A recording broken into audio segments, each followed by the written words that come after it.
Ele me chamava de louca. Ele nunca gritou comigo no começo. Ele sorria e dizia que eu estava exagerando. A primeira vez foi por algo pequeno. Eu tinha certeza de que ele tinha combinado de me buscar às 8. Esperei pronta. Maquiagem feita. Roupa escolhida. Ele chegou às 9h30. Quando questionei, ele riu. Eu falei 9h30. Você que entendeu errado. Eu tinha quase certeza de que não. Mas ele parecia tão convicto que eu pedi desculpa. Essa foi a primeira vez que eu duvidei da minha própria memória. No começo do relacionamento, ele era atencioso, carinhoso, do tipo que dizia que eu era diferente das outras. Você não é maluca igual minhas ex. Eu achei estranho, mas ignorei. Meses depois, comecei a perceber pequenos ajustes na narrativa. Eu contava uma história. Ele corrigia detalhes que não estavam errados. Eu dizia que algo tinha me magoado. Ele respondia: Você sempre distorce as coisas. Sempre. Essa palavra começou a aparecer demais. Sempre dramática. Sempre sensível. Sempre confundindo tudo. Um dia tivemos uma discussão sobre uma mensagem que vi no celular dele. Não era nada explícito, mas tinha intimidade demais. Quando falei que me incomodou, ele suspirou. Eu sabia que você ia surtar. Você cria problema onde não tem. Eu não estava surtando. Eu estava calma. Mas depois que ele repetiu isso 3 vezes, comecei a me perguntar se meu tom tinha subido, sem eu perceber. Ele começou a usar frases específicas. Isso nunca aconteceu. Você inventa lembranças. Eu fico preocupado com você. Preocupado. Como se eu estivesse deteriorando mentalmente. Comecei a anotar coisas no bloco de notas do celular. Datas, horários, frases exatas. Porque algo dentro de mim dizia que eu não estava imaginando. Mas toda vez que eu confrontava com algo concreto, ele encontrava um jeito de virar. Você está obcecada. Que tipo de pessoa fica registrando conversa? Aos poucos eu fui me calando. Era mais fácil evitar conflito do que sair de cada conversa me sentindo instável. Ele começou a contar para os amigos que eu era intensa. Na frente deles fazia piadas. Ela cria teorias da conspiração. Todos riam. Eu também. Porque parecia exagero reagir. Até que um dia, aconteceu algo impossível de distorcer. Ele cancelou uma viagem nossa de última hora. Disse que tinha avisado há semanas que poderia não dar certo. Eu tinha certeza de que não. Certeza absoluta. Voltei nas mensagens. Nada. Nenhum aviso. Quando mostrei isso pra ele, ele ficou em silêncio por 2 segundos. Depois disse: Você apagou sem perceber. Eu senti um frio real. Eu não tinha apagado. Mas ele falava com tanta segurança. Eu jamais mentiria sobre isso. Ele completou. E ali, pela primeira vez, eu não senti raiva. Eu senti medo. Não dele. De mim. Medo de estar perdendo a noção da realidade. E essa é a parte mais cruel. Ele não precisava me prender. Eu já estava presa dentro da dúvida. Depois daquele episódio da viagem, eu comecei a prestar atenção em algo específico. A sequência. Não era só o que ele dizia. Era a ordem. Primeiro, ele fazia algo questionável. Depois, minimizava. Depois, invertia. E por último, me diagnosticava. Você entendeu errado. Não foi bem assim. Você está sensível demais. Eu fico preocupado com você. Era sempre assim. Um dia, combinamos de jantar com os pais dele. Eu tinha certeza do horário. De novo. Saímos atrasados porque ele disse que eu tinha entendido errado. Chegando lá, a mãe dele comentou: Ainda bem que vocês chegaram no horário que você falou, filho. Eu congelei. No carro perguntei: Você não tinha dito que era mais tarde? Ele nem hesitou. Não. Você que confundiu. Mas dessa vez eu tinha ouvido a mãe dele. Eu não estava louca. Só que quando a gente chegou em casa, ele virou a situação. Você quase criou uma cena na frente da minha família. Você precisa aprender a confiar mais em mim. Confiar. Era sempre sobre eu confiar nele. Nunca sobre ele ser claro. Comecei a perceber outra coisa. Ele adorava ter testemunhas. Quando discutíamos sozinhos, ele era frio, calculado. Mas na frente de outras pessoas era paciente, didático. Amor, eu nunca disse isso. Você deve estar lembrando errado, com aquele tom suave. E as pessoas olhavam pra mim como se eu estivesse exagerando. Eu comecei a ficar ansiosa antes de qualquer conversa difícil. Meu coração acelerava. Minhas mãos suavam, porque eu já sabia que, no final, eu sairia pedindo desculpa por algo que não fiz. A pior parte? Eu comecei a mudar minha forma de falar. Gravava mentalmente tudo. Escolhia palavras com cuidado extremo. Tentava ser irrefutável. Mas ele sempre encontrava uma brecha. Se eu estava calma demais, eu era fria. Se eu me emocionava, eu era instável. Se eu ficava quieta, eu era passivo-agressiva. Não existia cenário onde eu estivesse certa. E isso começou a me desgastar fisicamente. Perdi peso. Dormia mal, revisava conversas na cabeça antes de dormir. Até que uma noite aconteceu algo decisivo. Estávamos discutindo sobre uma saída que ele fez sem me avisar. Eu falei com a voz firme: "Eu só queria que você tivesse me contado." Ele me olhou com uma expressão quase satisfeita. Eu contei. Você que não presta atenção. Foi automático. Eu peguei o celular. Abri as mensagens. Nada. Mostrei pra ele. Ele ficou em silêncio. Eu senti aquele frio conhecido. Ele ia dizer que eu apaguei, que eu estava confusa. Mas dessa vez ele fez algo diferente. Ele sorriu de lado e disse: "Você está ficando paranoica." Não foi defensivo. Foi provocativo. Como se ele estivesse testando até onde eu iria. E foi ali que algo dentro de mim acordou. Não era dúvida.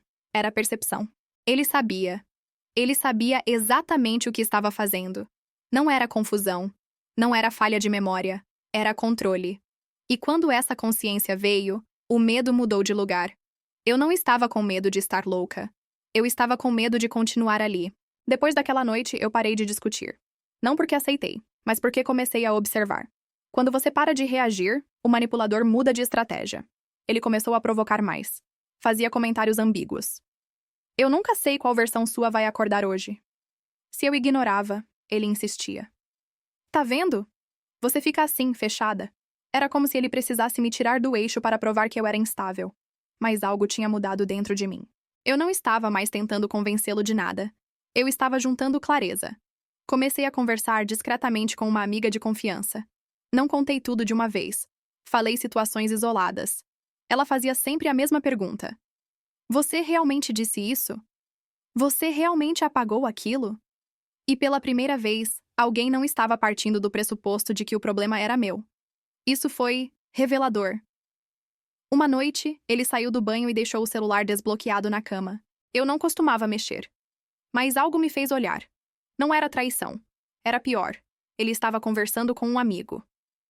Às vezes eu falo que avisei só para ver até onde ela vai. Ela começa a duvidar dela mesma. É impressionante. Eu senti o chão sumir. Não era impressão. Não era paranoia. Era experimento. Eu não estava enlouquecendo. Eu estava sendo manipulada de propósito. Minhas mãos começaram a tremer, mas não de desespero, de lucidez. Quando ele voltou pro quarto, eu estava sentada na cama. Calma demais. A gente precisa conversar. Ele revirou os olhos. Lá vem. Eu mostrei o celular. Sem gritar, sem acusar. Só mostrei. Ele leu. O rosto dele não mudou muito. Só ficou mais frio. Você invadiu minha privacidade. Eu quase ri. Não era sobre privacidade. Era sobre exposição. Você fazia isso de propósito? Perguntei. Ele deu de ombros. Às vezes, você só precisa aprender a confiar mais. Não houve pedido de desculpa. Não houve vergonha. Houve superioridade. Naquele momento, qualquer dúvida morreu. Não existia mal-entendido. Existia jogo. E eu era a peça. Ele ainda tentou inverter. Se você fosse mais segura, isso não funcionaria. Essa frase poderia ter me destruído meses antes. Mas ali, ela me libertou. Porque eu entendi algo fundamental. A culpa nunca foi minha insegurança. A culpa era dele testar meus limites para se sentir poderoso. Eu levantei. Peguei minhas coisas mais importantes. Ele percebeu o movimento. Você está exagerando. Pela última vez. Eu olhei para ele e disse algo que nunca tinha dito antes. Eu não estou exagerando. Eu estou acordando. Ele riu. Achou que eu voltaria. Achou que era mais uma crise. Mas eu saí. E pela primeira vez em muito tempo, a minha memória parecia nítida. Sem ruído, sem distorção. Eu não era louca, eu só estava sendo apagada. E quando você entende isso, não tem mais como fingir que não viu. Os primeiros dias longe dele foram estranhamente silenciosos. Eu achei que sentiria falta, ansiedade, vontade de voltar, medo do vazio. Mas o que eu senti foi clareza. Era como se um ruído constante tivesse sido desligado. Mesmo assim, ele não aceitou o fim facilmente. Primeiro vieram as mensagens longas. Você está exagerando tudo. Eu nunca quis te machucar. Você sempre foi sensível demais. Depois, a versão arrependida. Eu errei. Posso melhorar. A gente pode tentar de novo. E por fim, a ameaça velada. Espero que você não saia contando coisas distorcidas sobre mim. Essa foi a confirmação final. Ele não estava preocupado comigo. Estava preocupado com a própria imagem. Eu não respondi. Bloqueei. Não por raiva. Por preservação. Nos dias seguintes, comecei a perceber o quanto meu corpo ainda estava em estado de alerta. Qualquer notificação me fazia gelar. Qualquer ligação desconhecida me deixava tensa. Era trauma silencioso. Gaslighting não deixa marcas visíveis. Ele deixa rachaduras internas. Comecei terapia. Na primeira sessão, eu falei por quase 1 hora sem parar. Listei situações. Expliquei detalhes. No final, perguntei: eu estou exagerando? A terapeuta ficou em silêncio por 1 segundo e disse: você foi sistematicamente invalidada. Eu chorei. Não porque doeu, mas porque confirmou.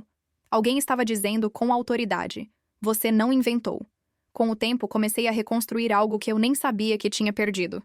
Confiança na minha própria percepção.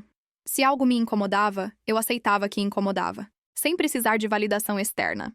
Sem precisar de prova jurídica. Eu também comecei a perceber como ele tinha isolado minhas referências. Sutilmente criticava minhas amigas. Elas não gostam de mim. Elas influenciam você demais. Eu tinha me afastado de algumas. Voltei a falar com elas. E o mais curioso, nenhuma me chamou de louca. Nenhuma disse que eu exagerava. Elas só ouviram. E isso foi suficiente.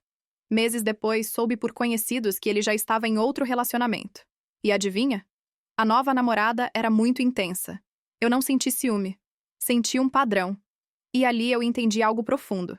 Ele não escolheu mulheres instáveis. Ele criava instabilidade. Algumas pessoas não precisam levantar a voz para machucar. Elas só precisam plantar dúvida. Hoje, quando alguém tenta me convencer de algo que eu sei que não aconteceu, eu paro. Respiro e confio no que eu vi, no que eu ouvi, no que eu senti. Porque o maior perigo não era ele mentir, era eu começar a acreditar. Eu não saí daquele relacionamento porque era forte. Eu saí porque percebi que, se ficasse, eu perderia algo irreversível. A minha própria realidade. E ninguém vale isso. Eu achei que, depois de bloquear, tudo terminaria ali. Mas manipulação não acaba quando a relação acaba. Ela continua na sua cabeça. Durante meses, eu ainda me pegava revisando cenas antigas. Será que eu provoquei? Será que eu fui dura demais? Era como se a voz dele tivesse ficado ecoando dentro de mim. E isso foi o mais assustador.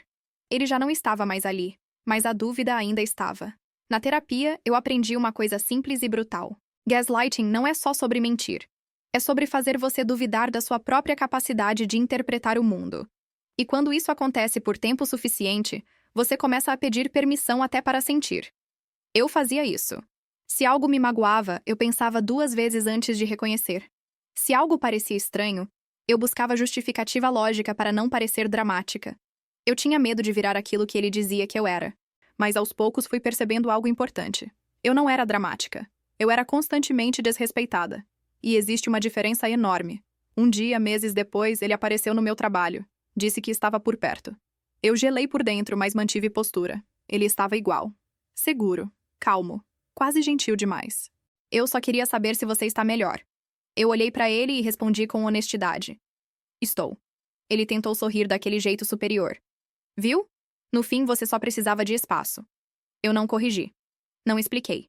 Não discuti. Porque finalmente entendi que algumas pessoas precisam acreditar na própria versão para sobreviver. E eu não precisava mais da aprovação dele. Quando ele foi embora, eu não senti raiva. Nem medo. Senti algo que nunca tinha sentido em relação a ele. Indiferença. E indiferença é o oposto do controle. Hoje, se alguém tenta minimizar o que eu sinto, eu não entro em debate infinito. Eu observo.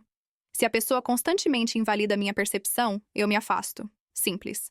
Porque eu aprendi da forma mais difícil que a realidade é um território íntimo.